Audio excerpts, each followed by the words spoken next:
مقبول آیتوں کا تذکرہ۔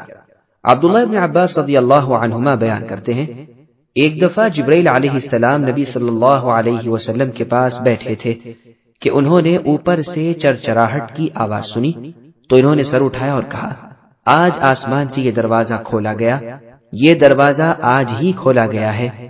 پھر ایک فرشتہ اترا تو انہوں نے کہا، یہ فرشتہ زمین کی طرف اترا ہے اور یہ آج ہی اترا ہے۔ اس نے رسول اللہ صلی اللہ علیہ وسلم کو سلام کیا اور کہا، دو نوروں سے خوش ہو جائیں جو آپ کو عطا کیے گئے ہیں۔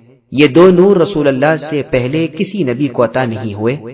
یہ دو نور سورہ فاتحہ اور سورہ بقرہ کی آخری آیات ہیں۔ رسول اللہ صلی اللہ علیہ وسلم ان میں سے جو بھی حرف پڑھیں گے مراد دیے جائیں گے۔ دیکھیے صحیح مسلم حدیث رقم 806، سنن نسائی حدیث رقم 913۔ قرآن کی عظیم ترین سورت کا بیان۔ ابو سعید ابن المعلی رضی اللہ عنہ بیان کرتے ہیں کہ میں مسجد میں نماز ادا کر رہا تھا کہ اسی دوران رسول اللہ صلی اللہ علیہ وسلم نے مجھے آواز دے کر بلایا اور میں نے رسول اللہ کی پکار کا جواب نہ دیا۔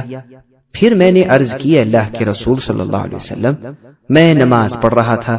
رسول اللہ نے فرمایا، کیا اللہ تعالیٰ نہیں فرماتے، یعنی سورہ انفال کی آیت نمبر 24 آپ نے تلاوت فرمائی، استجیبوا للہ وللرسول اذا دعاکم لما یحییکم، کہ اللہ کی اور اللہ کے رسول صلی اللہ علیہ وسلم کی دعوت خوشی سے قبول کرو جب وہ تمہیں اس چیز کے لیے دعوت دیں جو تمہیں زندگی بخشتی ہے۔ پھر رسول اللہ صلی اللہ علیہ وسلم نے مجھے فرمایا، تمہارے مسجد سے نکلنے سے پہلے میں تمہیں قرآن کی عظیم ترین سورت ضرور سکھاؤں گا۔ پھر رسول اللہ نے میرا ہاتھ پکڑ لیا اور جب آپ نے مسجد سے نکلنے کا ارادہ کیا تو میں نے کہا، کیا آپ نے یہ نہ فرمایا تھا کہ میں تمہیں قرآن کی عظیم ترین سورت ضرور سکھاؤں گا؟ رسول اللہ نے فرمایا، الحمدللہ رب العالمین، سورہ فاتحہ ہی السبع المثانی ہے اور عظمت والا قرآن ہے جو مجھے دیا گیا ہے۔ دیکھیے صحیح بخاری حدیث رقم 4474، سنن نبی داؤد حدیث رقم 1458۔